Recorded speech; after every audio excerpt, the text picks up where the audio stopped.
Hello dear student, आज की class में हम हिंदी व्याकरण में पार्ट 1 और पार्ट 2 का रिवीजन करेंगे। दीदी ने आपको क्लास में भी बताया था भाषा के बारे में। पार्ट 1 का नाम क्या है? भाषा, लिपि और व्याकरण। भाषा क्या होती है? जो अपन बोलते हैं, लिखते हैं, सुनते हैं, तो हम जो भी बातचीत करते हैं वो किसके द्वारा करते हैं? भाषा के द्वारा करते हैं। जैसे देखो यहाँ पे शिक्षक पढ़ा रहे हैं, वो भी भाषा के द्वारा पढ़ा रहे हैं। फिर हमने पढ़ा था जब हम बोलकर बात करते हैं तो वो अपन कौन सी भाषा का प्रयोग करते हैं? मौखिक भाषा का करते हैं। अगर शिक्षक आपको कोई भी होमवर्क घर पे रिटर्न वर्क देते हैं तो वो कौन सी भाषा होती है? लिखित भाषा होती है। और जब वो इशारा करते हैं तब हम कौन सी भाषा होती है? सांकेतिक भाषा होती है। फिर भाषा दो प्रकार की होती है, मौखिक और लिखित। जब हम बोलकर किसी से बात करते हैं तो वो मौखिक भाषा होती है, और हम वो जो लिखकर वर्क करते हैं, कुछ भी लिखते हैं, तो वो लिखित भाषा होती है। फिर आगे हमने पढ़ा था भाषा किसे कहते हैं? जिस साधन से हम बोलकर या लिखकर अपने मन के विचार दूसरों तक पहुंचाते हैं और उनके विचारों को समझते हैं, उसे हम भाषा बोलते हैं। फिर हमने पढ़ा था लिपि के बारे में, क्योंकि दुनिया में बहुत सारी भाषाएं प्रयोग में ली जाती है, बहुत सारी भाषाएं बोली जाती है, तो सबकी लिपि क्या होती है? अलग अलग होती है। जैसे हिंदी, अंग्रेजी, फ्रेंच, संस्कृत, ये सब क्या है? भाषाएं। बांग्ला, पंजाबी, गुजराती, असमी, तमिल, तेलुगु, ये सब अलग अलग भाषाएं बोली जाती हैं हमारे देश में। पर हमारी राष्ट्रभाषा कौन सी है? हिंदी है।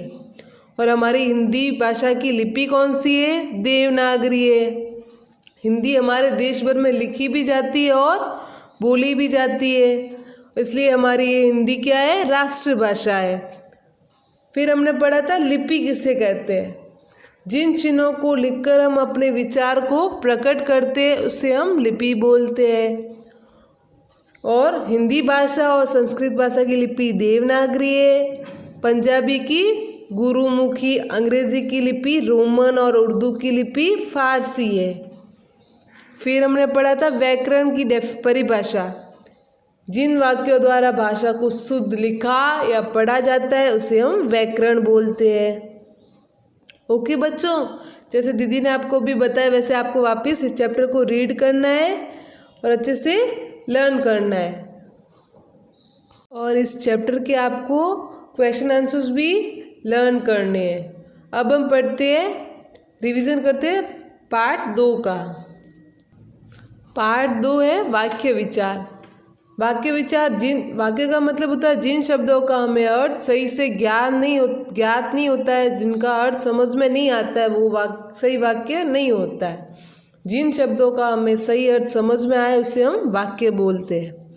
वाक्य किसे कहते हैं? देखो, शब्दों के ऐसे समूह को जिससे किसी विचार की पूर्णता प्रकट हो उसे हम वाक्य बोलते हैं। फिर हमें इन वाक्यों को पढ़ा था। हमारी संस्कृति महान है, हमें बड़ों का आदर करना चाहिए, समय बहुत बलवान होता है, श्रीलंका भारत का पड़ोसी देश है, राधा ने परीक्षा में प्रथम स्थान प्राप्त किया। ये सारे वाक्य क्या है? सही है, क्योंकि इसमें से इन शब्दों के अर्थ हमको समझ में आ रहे हैं। फिर हमने पढ़ा था वाक्य के अंग।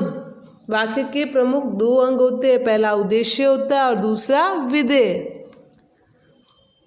जैसे देखो, मनोज विद्यालय जाएगा, इसमें से मनोज क्या है? उद्देश्य, और विद्यालय जाएगा विधेय है।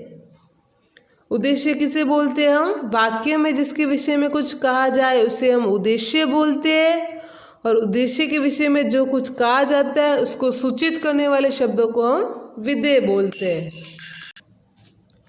फिर देखो, जैसे देखो, राम ने रावण को मारा, इसमें से उद्देश्य कौन सा है? राम, और विधेय है ने रावण को मारा।